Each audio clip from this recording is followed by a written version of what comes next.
about life is a collaborative process. So I do these YouTube lives every Tuesdays at 7 p.m. Pacific time, 10 p.m. Eastern time, Saturdays at 12 p.m. Pacific time and 3 p.m. Eastern time. If you guys do find this video content of value, you guys can show your appreciation by donating any amount that you feel is equal to the value of this video. Details will be in the description. And of course, if you guys have any questions or concerns, feel free to leave it down in a comment below. If you're watching this during the live, feel free to leave comments. I love to read your comments. Love to help. Love to help. But so today, life is a collaborative process. And I will be talking about a recap on one of my episodes that I have done previously. And then I have 4 slides that I'll be talking about today. Hello, Marina. I feel like you have multiple accounts, right? Yeah. All right. So let's do this. Let's get this ball started, right? Ball rolling, ball started.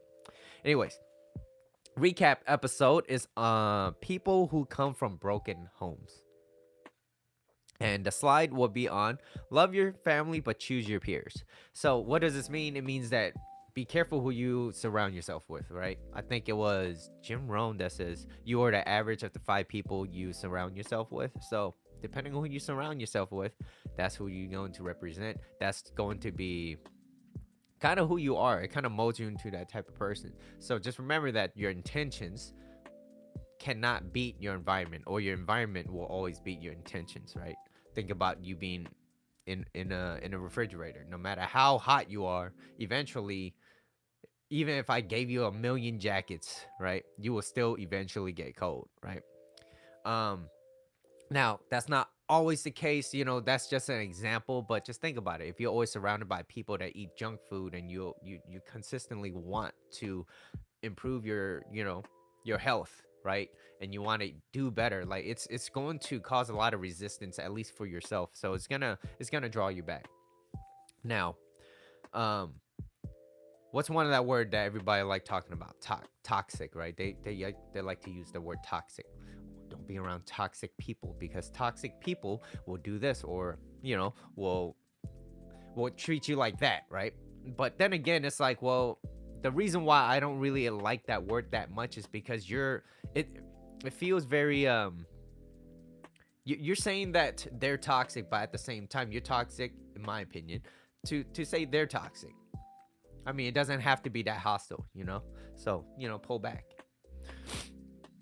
Okay, I see you, Marina. I see you.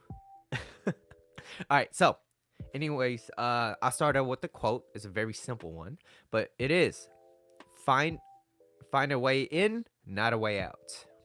Okay, find a way in, not a way out. Find a way, because if you're around some people that you don't like, just remove yourself. Remove yourself as much as possible. Maybe it's distance, or maybe it's keeping within arm's reach, because being around those type of people that cause you a lot of misery, a lot of trouble, a lot of headaches, anxiety, right? You ever been around somebody that makes you feel like you have to kind of walk on eggshells, where whatever you do, you have to make sure that they don't get mad. It's like, okay, that it's not fun, it's not enjoyable, right?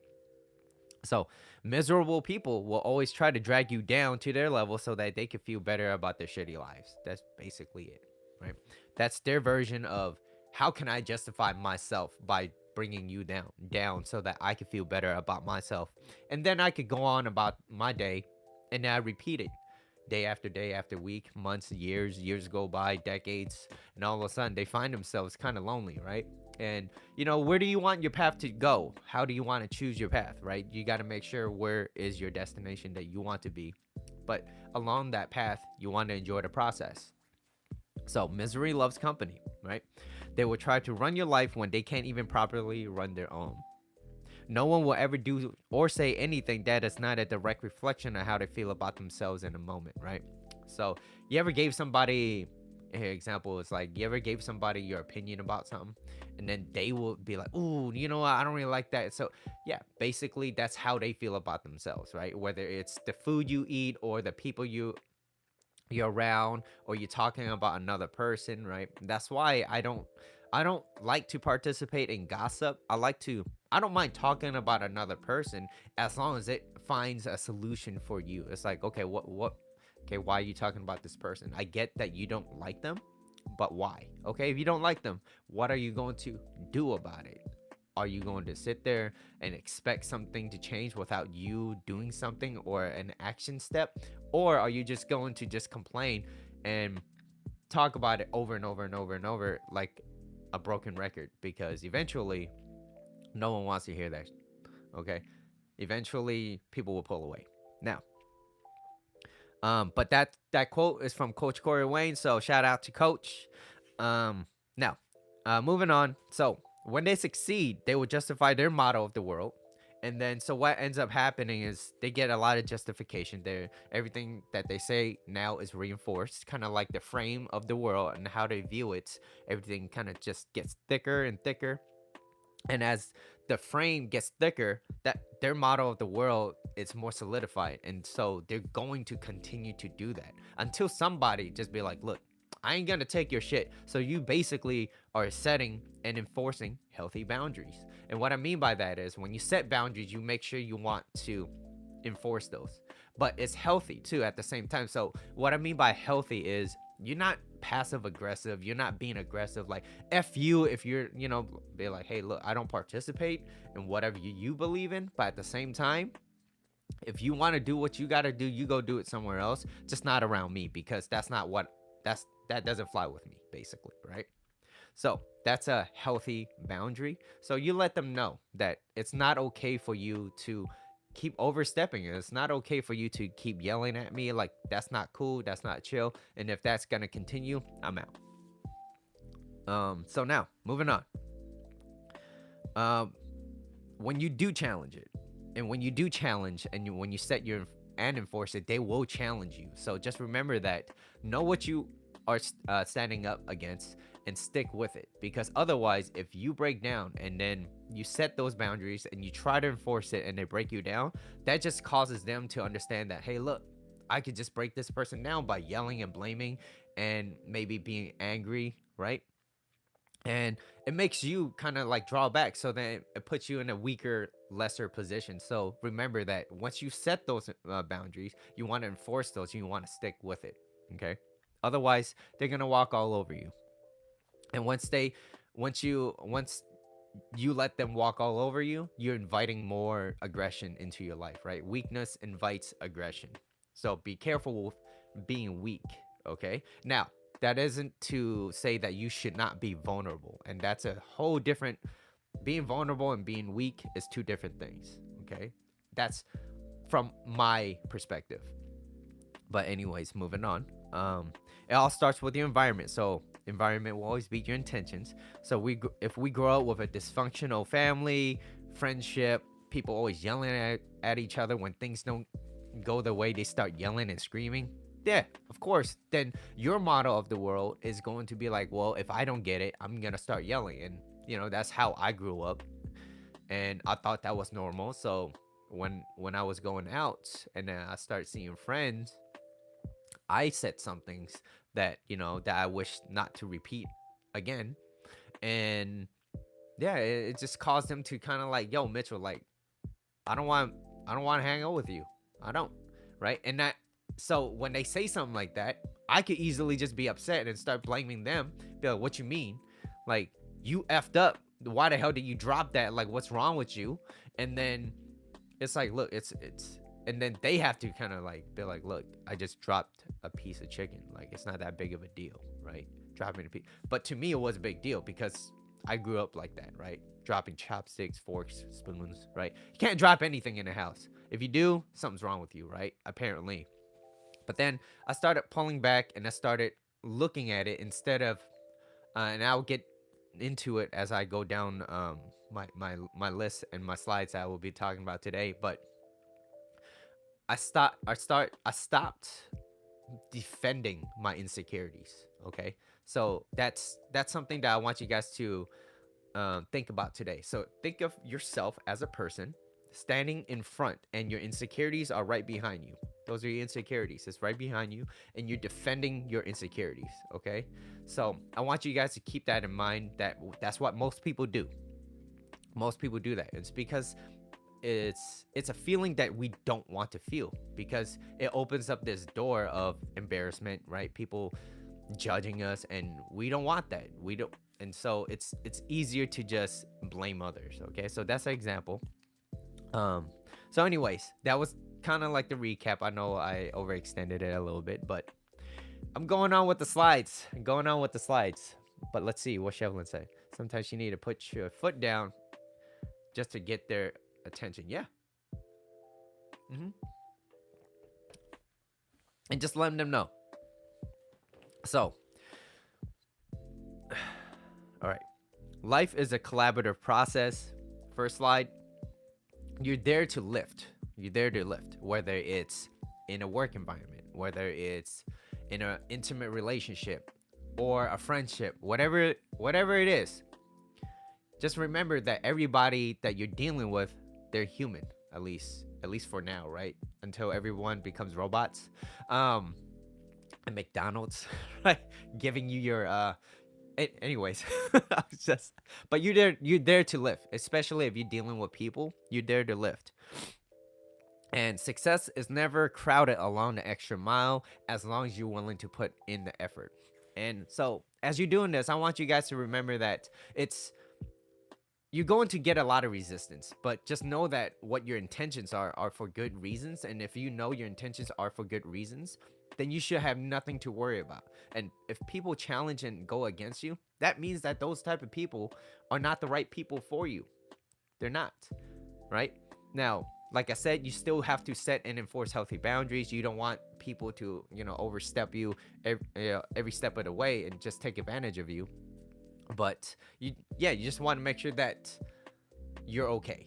At the end of the day, how do you feel, and are you happy with where you're at? Okay. Now, support, one of the biggest things, right? Without support, trust, or anything in a relationship, there wouldn't really be a relationship. It would be kind of like this competitiveness, right? And since life is a collaborative mindset, the more you could get yourself into this collaborative mindset, the better you're off. And it pays you like tenfolds. So having the support is really important, because when you love somebody, you're there to give your love, right? Love is an act, love is playful and fun, and it's not heavy. Love is not heavy. So I understand that you get to choose what you want. You get to choose where you want to be, who do you want to be with, and it's usually knowing your worth. What are you worth? And if you say so, here I hear this a lot, especially with the whole self-help industry. Know your worth, know your worth. Everybody, when they say know your worth, they always think like, oh, I'm right here, right? But it's knowing your worth is really knowing where you're at. So if you're not where you're mentally at, or you're not worth a certain degree based off how you view yourself, be honest with yourself of knowing your worth. Because think about it, when someone tells you know your worth, what's the first thing you think about in mind? Oh, I'm down here, I ain't worth shit. Or is it more like, yeah, I do worth a lot? And some people, they over exaggerate, and they say like I'm worth like $1 billion. Hey, maybe, but or the potential is there, but you still have to work towards it, right? So really knowing where you're at and acknowledging your worth at that current state, and understanding where you're at, know where you have to move up and work towards that. That is knowing your worth, not just placing this value on yourself and then you doing nothing about it, right? So really knowing your worth. But understanding that, being aware of that, then you get to choose to whether or not you want to settle or not settle. So most people, they stay in relationships longer than they ever should. 5 years, 10 years, right? When it was like years ago, and they were like, yeah, I didn't even care. Y'all ended up being roommates anyways. There was no sex involved, right? And it's like, why were you in that relationship if you hated being around that person, right? There's no different about that than being with a roommate or like a platonic friend. And when you're in that state, it's like, why put yourself through that misery? Why? And sometimes it's because we're more comfortable knowing where we're at, even though we're not getting exactly what we want, right? But you know what's funny though is if you ask somebody, or if you tell somebody, so say for example, I saw this at a TED Talk. It was pretty interesting. You know, when you ask them something about themselves, like what makes you happy, the first word that they think about is that the adjective. I think that's an adjective. Happy, right? They focus on happy. But if you say what makes you sad, automatically they think about what makes them sad. So when someone is feeling a little anxious, right? Ask them like what excites you about this, right? Then you put them in a state of mind of being excited, and then they're gonna understand that word that you just said to them. Hey, look, this is excitement. So if I ask you about what excites you and we have a good conversation, you're going to walk away from that conversation thinking like, wow, I actually had a great time talking to Mitchell because he talks about what I like, right? And what excites me, and I had a great experience with him. So when you walk away, you're gonna have a better judgment, and you're gonna be like, yeah, I kind of like being around that person, right? I kind of like maybe being around Mitchell or whoever you were talking to, right? So just remember that being in a more collaborative mindset is usually related to higher energy, more positive, right? More optimistic. So that's a quick little tip, I guess, for you guys, right? Um, so going back to not settling though, okay? People who settle are those who believe that they do not deserve more in life, right? If there's someone in your life that's causing you more harm than good, I want you guys to listen to your own gut feeling. Like, what is your feeling telling you? If your feeling's telling you, I don't really I don't really enjoy being around this person right now. They're causing me more harm than good. It's being around them feels like I'm walking on eggshells. So I'd rather be alone. But a lot of people, they also don't like being alone. So if you don't like being alone, then there's something else that you got to work with, right? But life is about picking up what you already put down and didn't look at. So whatever's behind you, don't let don't those things in the past, don't ignore it, but at the same time you want to be able to move forward with it by letting go of some of that resistance in the back. So you want to be able to make decisions that is going to cause you to not be resentful in the future. So what are the decisions that you're making? So if settling with that person or settling with that job that you're not happy with, that every single time you go into that job you got that one coworker that you dislike very very much, or you go into that job and it just causes you like this headache, but you're like, I just need money, I need money. It's like, well, then you got to work on yourself. You got to grow your reserve knowledge. Go somewhere else where you're being accepted in being celebrated versus being tolerated, right? It's like, here you go again. It's just Mitchell walking through that door. I know he's gonna have a shitty attitude, so prepare yourself. It's like, that's not where I want to be, especially not in here, right? So it all starts with mindset. So being someone that you don't want to be, or truly uh, being with someone that you don't want to or truly love and care about, making big decisions, right? To be resentful. So in that resent avoid being in that resentful state. So by not just settling with that person or settling for that job or making big decisions because, hey, look, Mitchell, you're 30 something, you're supposed to have a kid. It's like, do I really have to have a kid? Or it's up to me. That's my life, right? It's your life too. Making big decisions. You two especially like that, buying a house, having, having getting married. Those are big decisions. You want to make sure that you're there because of you two, not from outside sources. Okay, whether it's family or close friends. Look at me, I'm married, how come you're not? Well, I don't want to get married right now. I don't. Why? I don't need a reason. I just don't feel like getting married right now. Now, If your reason is because you're defensive, that's something that you got to work with. But if you have a good reason, you understand why you don't want to get married right now, or you don't want to have kids, those are important. You have to listen to those gut feelings. Otherwise, your future is going to be, chances are, good probability is that you're going to be resentful. All right. So we're here to become more, but you cannot do it alone. So being in a more collaborative mindset will set you off, will place you in a higher position than your competitions, right?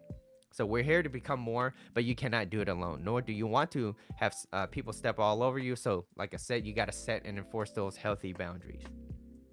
So moving on with the competitive mindsets. The competitive mindset.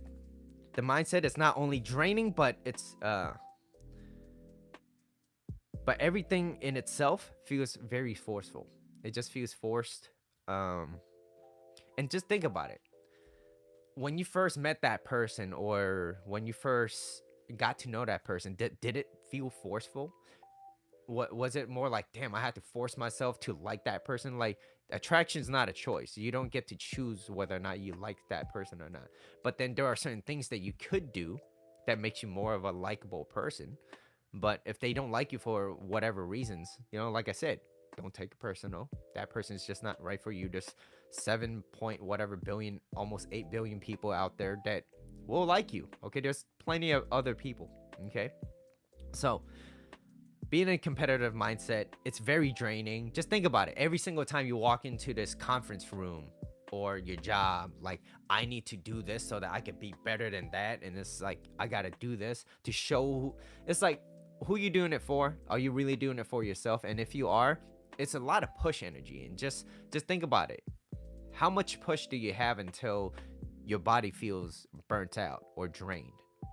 But instead, if you have a more collaborative mindset, and then you start finding out those who are very like a snake, right? Like a snake in the grass. And then you get to spot these people. So you're like, hey, okay, that's a person that maybe I should not be around as much, or maybe I shouldn't talk to as much. Why? Because then they will use the information against me, and that's not somebody I want to deal with. So I'm just gonna stay away from it. But in the meantime, I'm still gonna be happy. I'm gonna keep everything playful and fun. I'm gonna keep it light, and everyone has a good time. Who doesn't want to have a great time, especially at work? It's not work at the end of the day, right? So same thing. Like, it's shout out to Justin. So when I used to work at Starbucks with Justin, I was like, yo, every time we work, it doesn't even feel like work. So I enjoy coming in. But then when I get to work with other people, I'm like, man, the hours just, it feels like it takes forever. It takes forever. So, different mindset, right? Different mindset. So, it's very draining. People with competitive mindset deters other people away. So I need to be better than them. They need to know who I am, right? Let them know. So let them know through your actions, not what you say. And just remember that people are very intuitive creatures, so they could feel what your intentions are. So if your intentions are to be just better than them, right? They will feel that. And sometimes even your intentions might be misinterpreted. And if it is, clarify, right? That's where communication comes from. Clarify. Hey, I'm sorry if I, that's not what I meant, and then, compliment them, but make sure that compliment is specific and not vague in general, right? So, hey, I didn't know that happened. I'm sorry. You could apologize. It's okay. I'm sorry. You always, I feel like you are always smarter or whatever, right? In this situation, and it puts you in this category, whatever it is. Maybe it's at work, right? Having someone that does not like you at work makes your job so much more difficult. It does, and it's not very fun to be around with. But a way to kind of lower that level, or being more of a neutral level, is to understand where they're at and understand why they're feeling that way, and then you get to choose on whether or not you want to be around them, right? But if you're gonna give a compliment, make sure it's specific and not general. All right, so let's see, being around those with competitive mindsets. Okay, so Competitive mindsets invites aggression and reduces trust. Invites aggression. Think about it.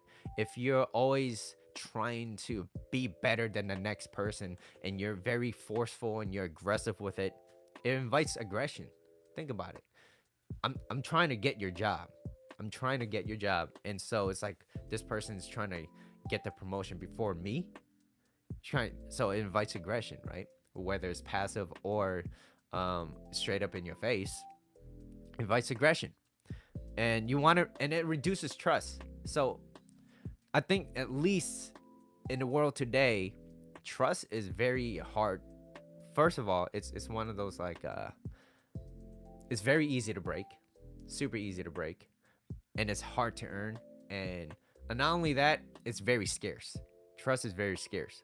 So it's hard and it's more difficult to get that trust from other people nowadays, especially like with dating apps, right?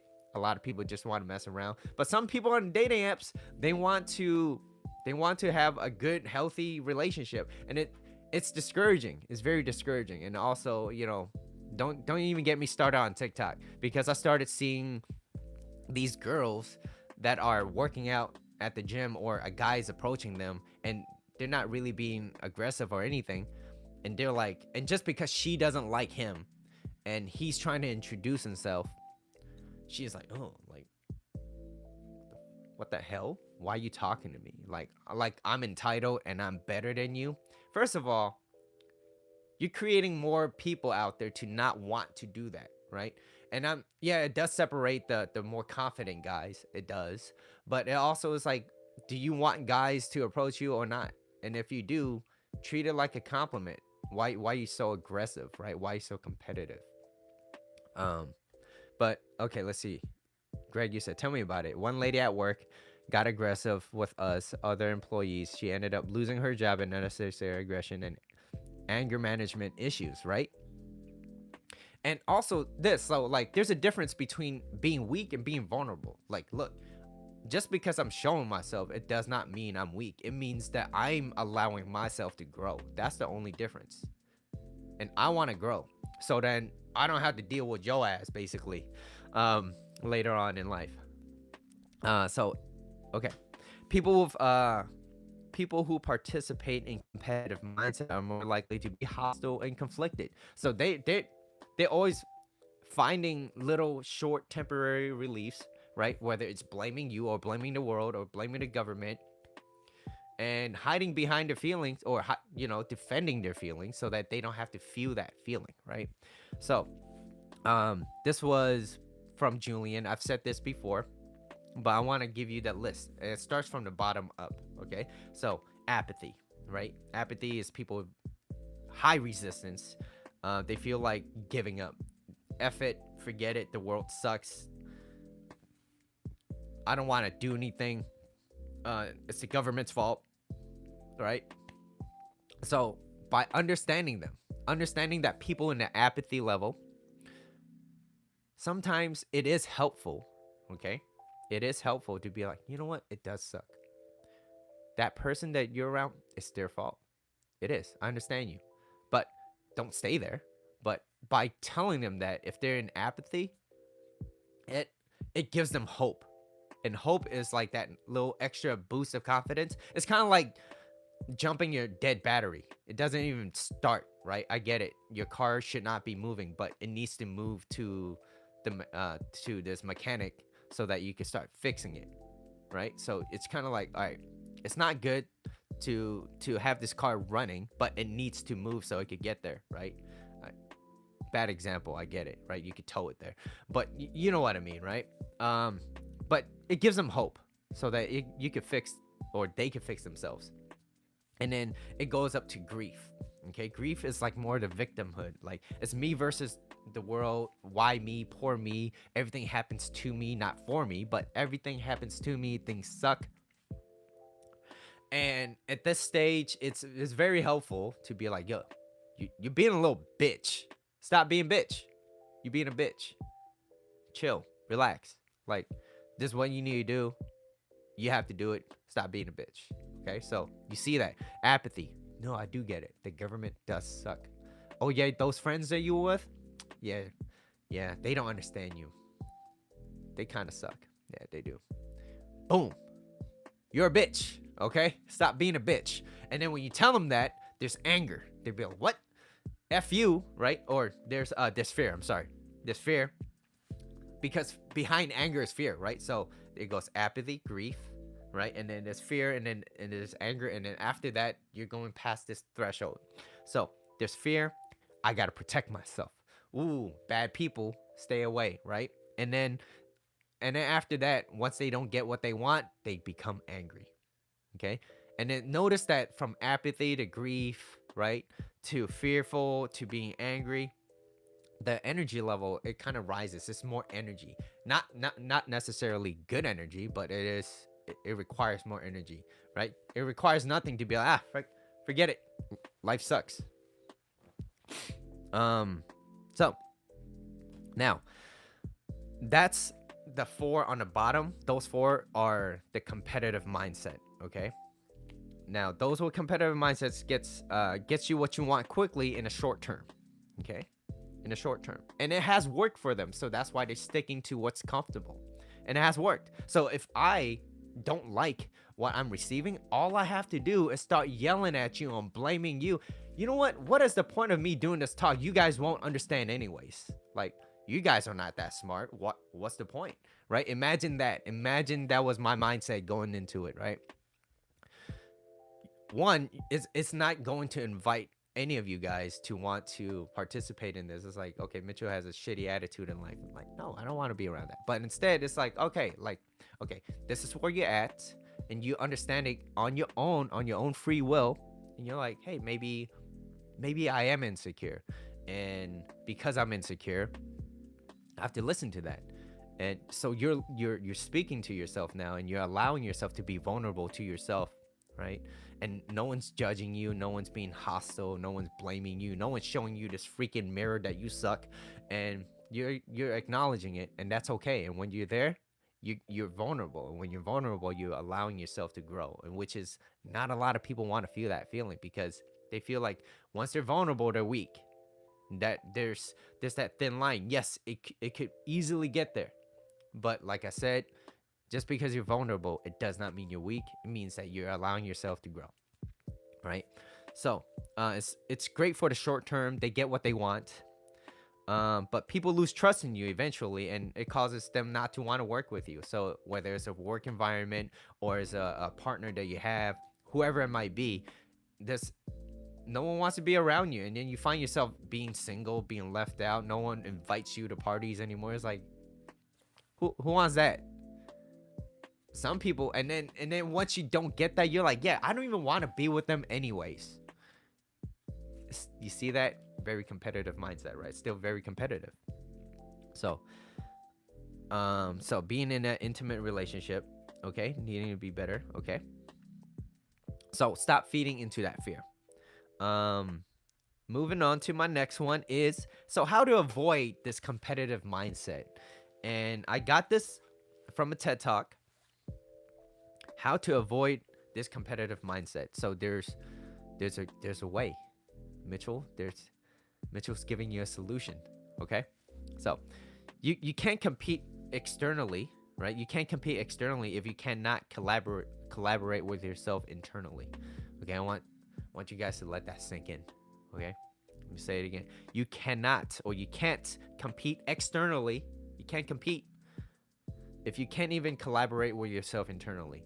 Remember when I was like, what is your feeling? What is just your subconscious thought thinking about when you stare at a blank wall, and are you saying, I hate myself, the world sucks? Or is it more like, damn, like, I'm grateful. I'm happy for where I'm at. I might not have everything like the rich people, or I might not have everything that other people do have, but I am really okay with where I'm at, and I'm content. But I am going to pursue all that I want because I'm happy with myself.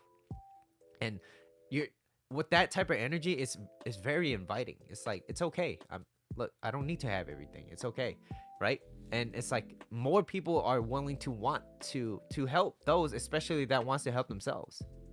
So The best way to overcome competitive mindset is to become less defensive. Become less defensive. What does that mean? It means that when someone is giving you ideas or tips or whatever, take it like, okay, this is more of they want to help me as a growth mindset instead of they're saying I'm weak, right? You see the difference. But that's how you view the world, right? No one will ever do or say anything that's not a direct reflection of how they feel about themselves. So if I feel that I'm not worthy and I'm always blaming the world about something else happening and someone's trying to help me, I'm like, yo, something's wrong with you. Why are you trying to help me? Why? So it's very competitive versus being in a more collaborative mindset. But becoming less defensive is going to be the best mindset so that you could be more collaborative. Just be less defensive. That's it. And but that requires a lot of resilience, and it does. And well, if being less defensive is all it is, then how come most people can't do that? Why is it so difficult? Well, here is the example that this prop that I'm gonna show you that I got from the TED Talk, and I thought it was really interesting, and I want to share it with you guys after I get the sip. All right. So here's an example of the sheet of paper, right? Here is the sheet of paper. This is you. And I want you guys to just focus everything. This is you, right? You're understanding, you're loving, and you're caring, right? And you put all your energy into this, right? Because you're a caring, loving person. And, you know, from time to time, things happen, but you're still there. And I want you guys to breathe with me, right? So inhale. And I want you guys to focus on the energy and exhale and just focus on the word you in here, right? You. This is you. White sheet of paper. Right? Exhale. I want you guys to do it again, all right?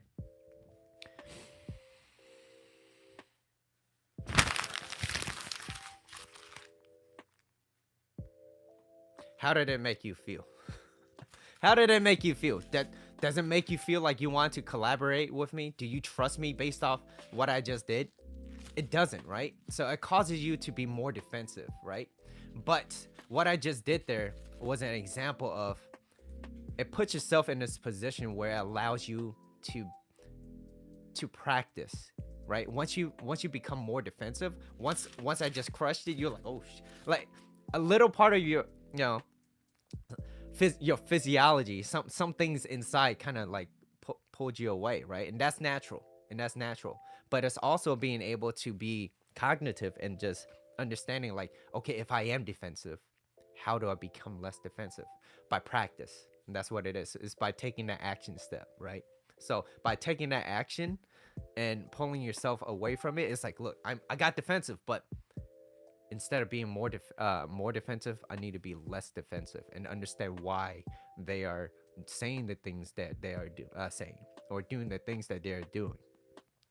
It's okay, Connie. Thank you for coming in. I hope you got to see that earlier. But if you didn't, it's on a replay, all right? But yeah, let me know. I loved it when I was watching it, and I was like, wow, okay, if being less defensive is the right thing to do, and you know, then why do most people don't do it? It's because of that. It's easy to get yourself in this very emotional state that causes you to, you know, drop your IQ, right? To focus on that one thing that they're talking about so that you could prove your point, right? Flooding them with information so that you could prove them wrong. But that's an example. Become less defensive. How? By practice. Practice it. Whenever you're going to be in a situation, become less defensive. Remember that, okay? Just think of a sheet of paper. Every single time someone's attacking you with something and you do that, think about that. How am I going to resolve this without aggression? Okay. So now let's move on. So being defensive does not protect us from other people. It defends us from our fears that we do not want to feel. Okay, I'm gonna say that again. Being defensive does not protect us from other people. It does not protect us from other people. It defends us from fears we do not want to feel. Right? So an example is some people might say this, which is like, what's the point of going for that job? What's the point? What's the point? What's the point of having a goal, right? What's the point of having a goal or talking to that person? Because this is what usually happens. This is what usually happens. I probably won't get that job. And even if I do get that goal, I have to maintain it. So that's a lot of work. That's a lot of effort. Why would I want to do that? And if I talk to that person, let's just say something great comes out of it, that person, or she's going to leave me anyways, like the rest of the people. You see how very competitive that is? What you focus on expands. So if you focus on what you want versus what you don't want, there's a huge difference. Going for what you want and thinking about what you want, there's an aim. If you focus on what you don't want, that's still an aim. That's still an aim. So you're aiming down versus aiming up. So just understand that. Most people, they think about what they don't want more than what they do want. And so that's why when they focus on what they don't want, they start aiming down, and they end up getting that, and then that's their vision of the world, that's their frame, and they're like, see, I told you so.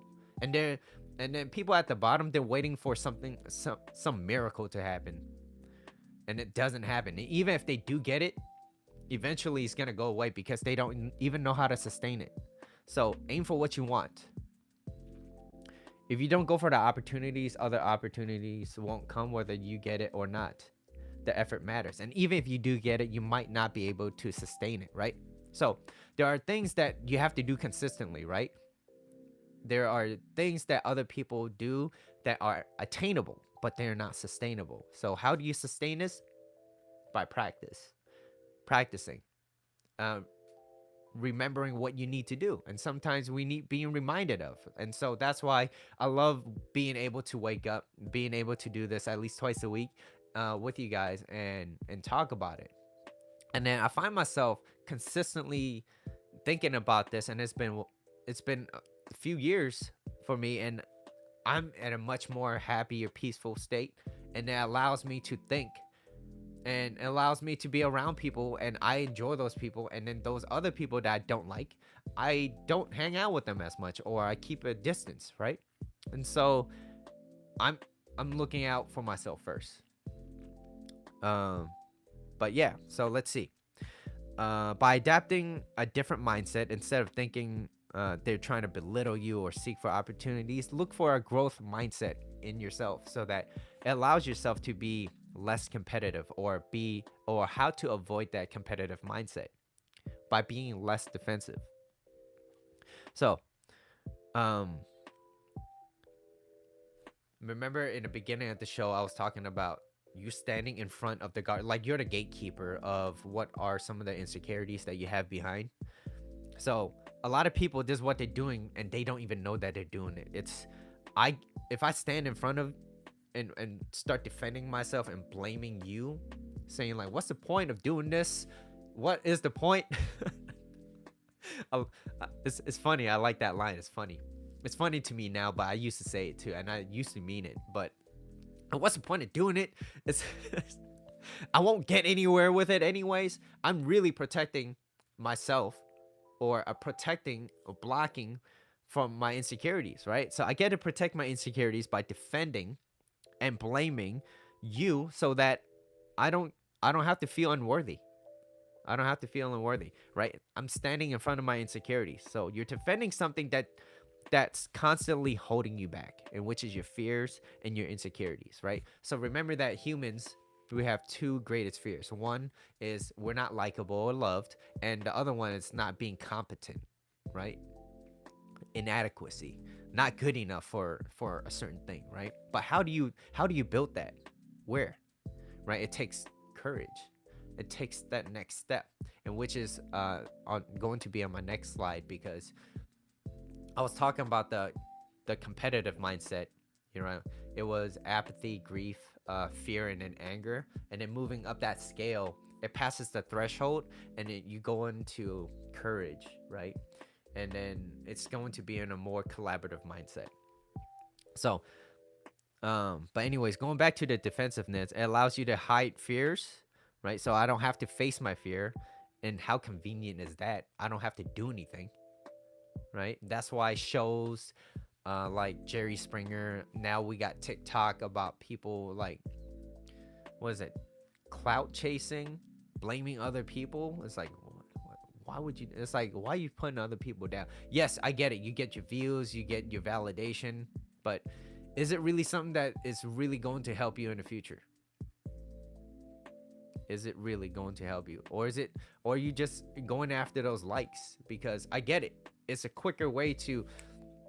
You ever notice it's way easier to listen to bad news and just talk about it than to focus on something great?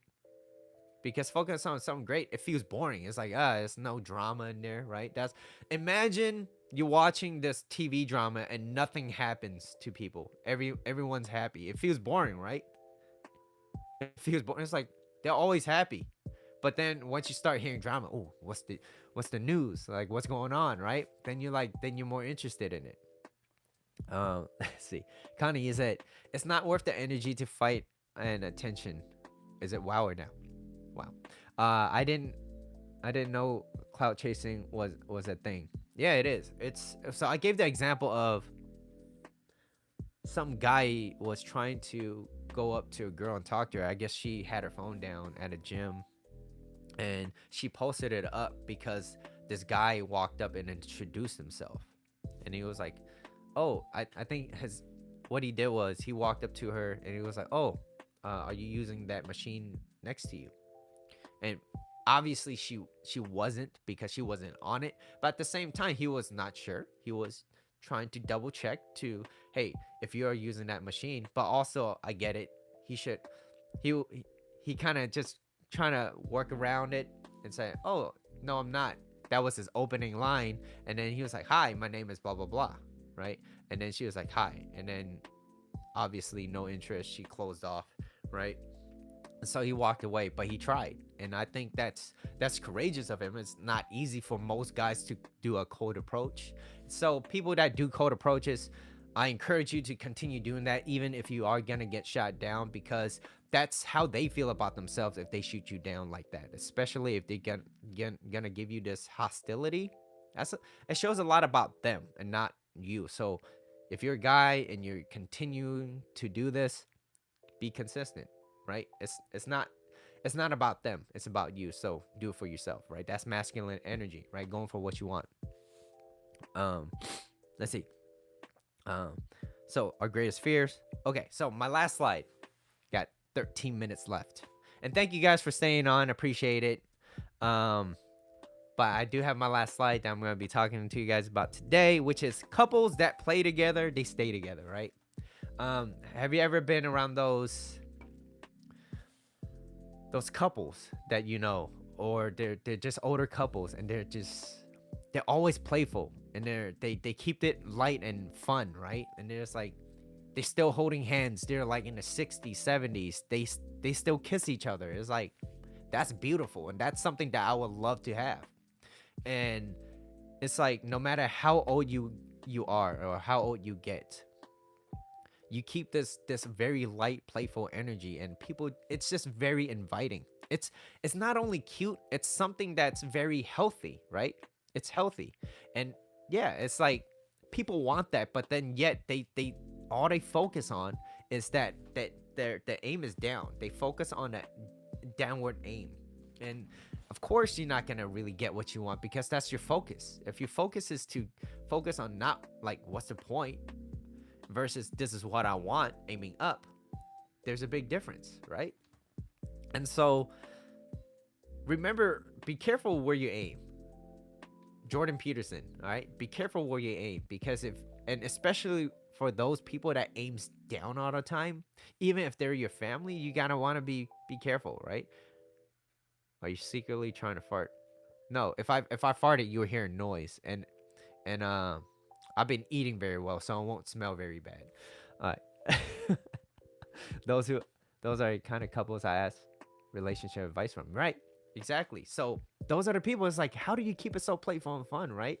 And then you have other people where they're always yelling at each other, just telling them what to do, berating them, right? And it's very, It's very forceful. It's very forceful, right? Like, okay, here's an example with farting, right? You don't force a fart. If you force it, what you get? You get some shit, right? I don't want shit in my pants. I don't want shit in my pants. And it stays. It stays. Fart, it disappears. It's temporary. It goes away. Boom. Right? Smell it, it's gone. Shit, it stays in your pants until you change it, right? There's a lot of things going on down there, all right? You don't want that. Improv. Improv, baby. All right, so couples that play together stay together. So, and not only that, nobody wants, except for babies, right? They got mommy help. So you become a better role model for people. You become a much better role model for people around you, right? All right, here's an example too. Let's just say Marina said that, right? And I was in a shitty mood and I was just upset and everyone's against me. I'm blaming the world and I'm very competitive, right? If she said something about, if you know, something about me trying to secretly fart, right? Do you know how people do that secret fart? Right? So that it doesn't vibrate. Yeah, that happens. And if I was in a very competitive mindset, I'd be like, what's wrong with you? Why would you say that? No, you trying to fart, right? You see me trying to blame you, trying to argue, trying to justify why I'm not trying to fart. If I'm trying to fart, I'll let you know. I'll let y'all know. I'll let it go, right? Let it rip. But there's a difference. So you see the difference of like the mindset, right? If your mindset is more playful and fun, you want to keep it light, you're gonna see more joy, more optimism in language, right? Remember someday a fart cake. Let's see. Mitchell bringing back some of the daycare bad diaper changes experience for me. Don't miss that at all. I don't know which is worse. Yeah, I think the silent ones. All right, too much farting stuff. So, like I said, you become a better role model for people, right? And like I said, if you have kids, they do what they mirror what you do, not what you say you will do, right? Because people view you through your actions, not what you say. And especially if you say something and you don't do it, and it's like, okay, then how can I really trust you? That's why, like, little things, you want to be able to hold that accountable for yourself so that you become this person. So you're building yourself, you're building your character by, hey, look, it's as simple as changing your mindset. If I say I'm gonna do something, I'm gonna do it. Because people they're not gonna even hold you accountable for that. They just know. Hey, whenever Mitchell says he's gonna follow through, and he's, look, I need some help, but I'm only free during this time, and he say he has time available for here, and he's available during that time. Great. And he said 3 o'clock. He was there at 2:55, right? He's there. He's ready for you. It's like, okay, you could trust that person. There's trust. And it's all from little mind shifts that change, right? That millimeter shift, or even less than that. It's by understanding. It's like, and imagine that you set yourself that congruency. Hey, you know what? Lately, there was a time there when I said something, I don't always follow through, but now when I say it, I'm gonna do it. For me, so that it builds my character, and I know my character is way more important than what other people view of me, because this is who I am, and what they view of me is a byproduct of what I am doing, not because of what I'm trying to put up front. So there's a difference. There's a huge difference in that. Is when you do everything for yourself, people start to recognize it. People will view it, and they're like, you're not trying to get extra credit for it. It's just, and if they give you extra credit, you're like, I didn't ask for it, but thank you, I do appreciate it. So you're grateful, right? And that's very inviting, right? Who doesn't want to be in that, right? And then later on down the line, as you get older, and you still got that nice, playful, cute, light energy, and you're 70 years old and you're still kissing each other in the lips, and you're holding hands, you're still dating, and you're courting her. Who doesn't want to be in that happy, healthy lifestyle, right? And then I also mentioned many times where men who understands women don't argue with them. You don't argue. You can have disagreements, but don't argue. Try to avoid arguments as much as you can. Now, doesn't mean that you won't ever. I don't know. It depends on you, right? But you know, like that piece of paper that I was giving you the example of, like, built that resistance, right? Built that resilience. So every time you think you're this clear sheet of paper, you're like, you flatten it out, and then something happens, and that happens again, right? It builds that resistance, built that resistance, so that when it does come time, you don't overreact and you don't over blow things out of proportion, especially as a guy too, right? You don't want to blow things out of proportion, and so people could trust you. They could trust, especially her. She could trust your masculinity, and she's gonna be like, I feel safe and comfortable around him, because when things don't go his way, he doesn't just get mad and frustrated and start kicking chairs and throwing things and yelling at me, but he talks to me like an adult, right? And I respect him for that. And not only that, he's very charming, right? He has good character and he's charming. He takes me out on dates. He tells me I'm pretty, right? He stares at me. He kisses me on the forehead. He does all those nice, cute things. And I'm 70 years old. I'm happy. I'm happy. All right, so let's move on. So you're becoming a better role model for the people, right? The younger kids and people that want to be inspired. They want to, and it's their own free will too, right? Um, it's one thing to talk, like I said before, it's one thing to talk about things that are serious.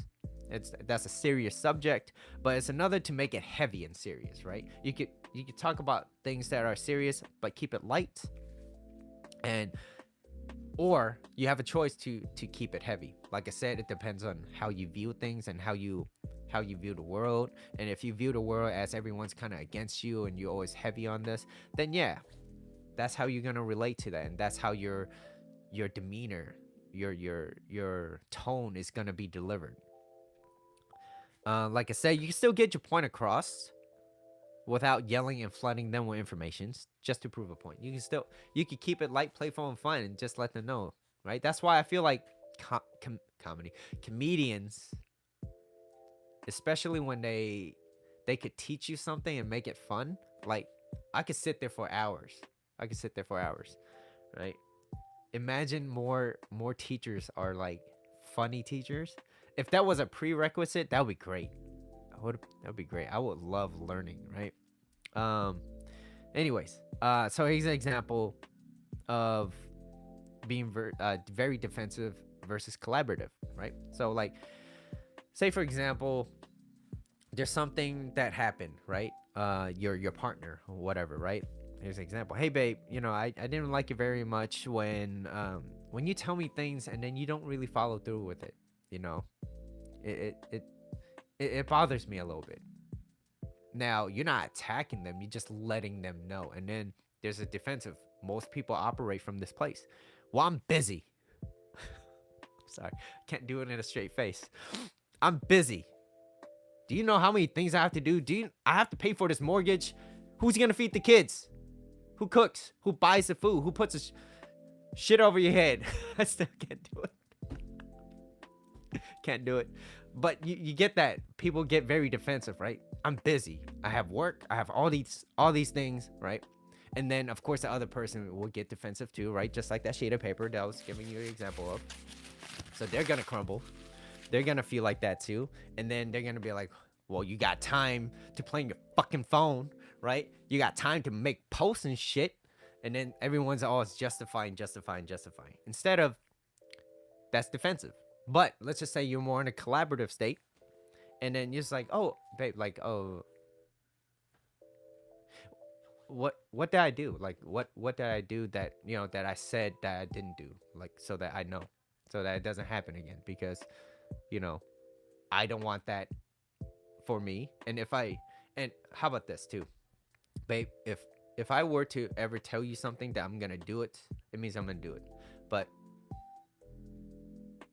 I said it because I wanted to make you happy, but my actions did not, right? Because I didn't do it. So, but I do want to tell you this too, right? Communication. It's when I am telling you is, if I were to say no, I wouldn't want you to be upset. And that's part of the reason why I did say yes. And I know it's my fault for saying yes and not following through with it. But if it's something that I'm not comfortable with, I want to be comfortable enough to tell you that I and say no, and you being okay with it.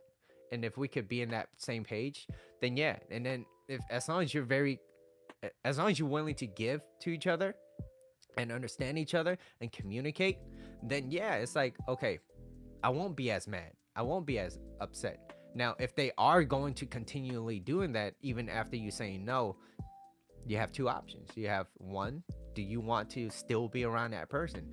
And two, you could walk away from it. But it's up to you, right? I don't tell you who to choose and who to be with.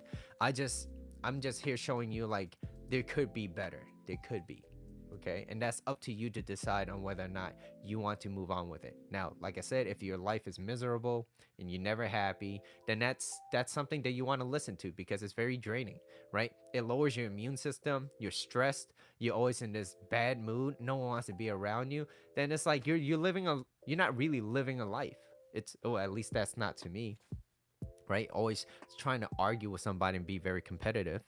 But that's a very competitive mindset. But the collaborative mindset, starting from where that bottom was, moving up, it starts with courage. Courage is kind of like that motivation, right?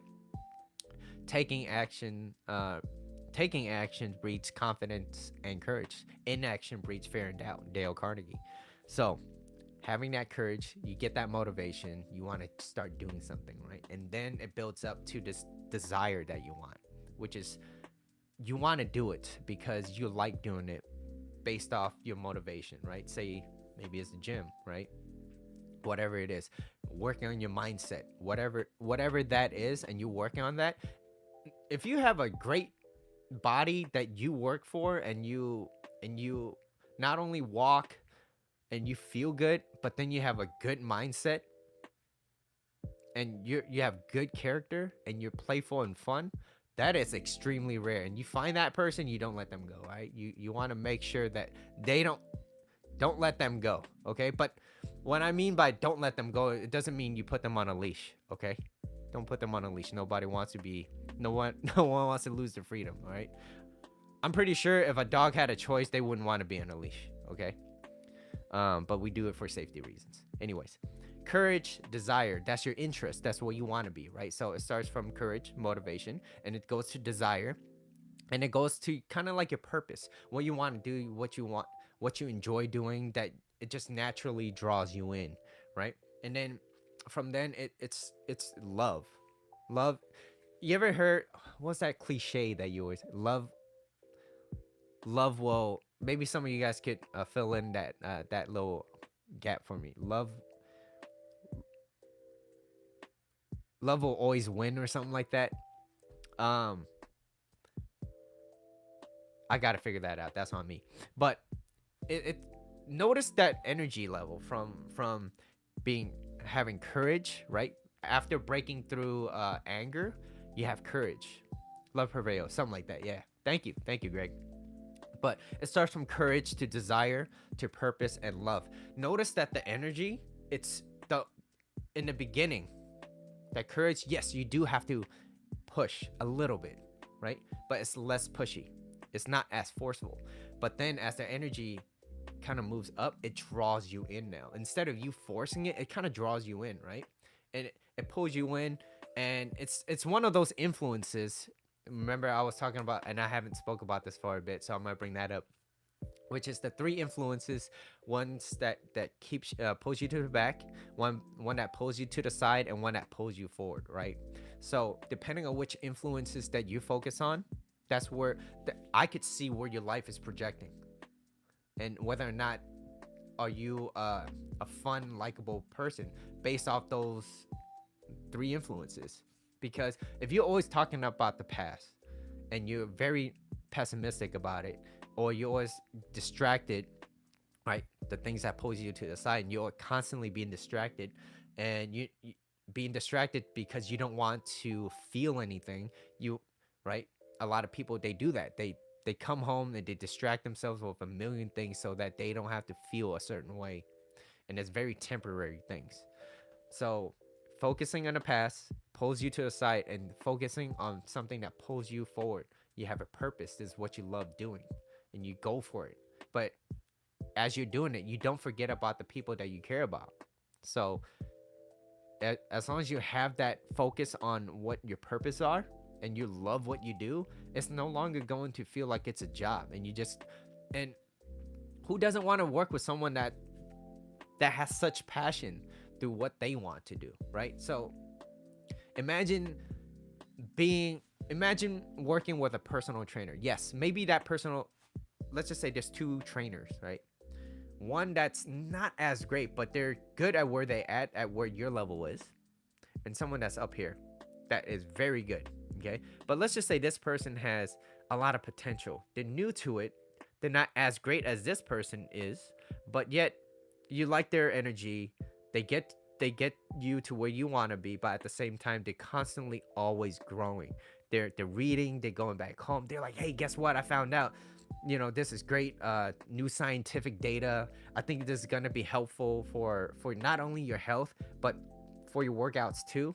And they're honest about it and they're okay with it. And then you're like, hey, I get it, people grow, they understand, like not everybody knows everything, but this person is way better than this person. Right now this person is like, they hate their job, they're not as great, and things kind of suck, right? But they do it because of a paycheck. It's like, who do you really want to work with, the potential growth or someone that's already at the top? Right now that depends on you. Everybody has their own choices. Let's see. Need to get ready. Thank you, Chevlin, thank you for staying on. um but yeah, so that was my example, right? Collaborative mindset. It starts from courage, desire, purpose, and then love, and it builds up. And those are the type of energy that draws you in. So, but that is actually all that I have for today. So right on the dot, almost. Thank you, Chevlin, for reminding me. Mitchell, you going over? Have a beautiful day, everyone. Thank you, Chevlin. Thank you for always showing up. Appreciate you. Appreciate you. Connie, I think sometimes when we don't know something, it's okay and allows us to grow. Yeah. And instead of like being forceful and upset as to why, then yeah. So who would you rather be around, right? And yeah, don't force farts because you get some shit in your pants. Lizzie. Bye, Connie. Happy farts. Happy farts. Oh, anyways. Yeah, that is all for my show today. This is the difference between like life is a collaborative process. So if you ever find yourself in a state where you're constantly trying to fight, trying to go against somebody, it takes a lot of energy away from you. What I'm trying to show you guys is something a little bit more easy going, right? Happy, fun. Being where you celebrate it, not where you're being tolerated. So life is a collaborative process, and if more people are like this, everybody grows significantly. That being said, that is the end of the show. So I hope you guys do appreciate this. Marina, shout out to you. Thank you for the Patreon. Appreciate you. You're my first. I still have 9 slots available. I don't really promote it that much, but thank you. I really do appreciate it. And for all you guys that always show up, much love. Thank you. Until next time, I'll see you guys in the next episode. All right. Peace.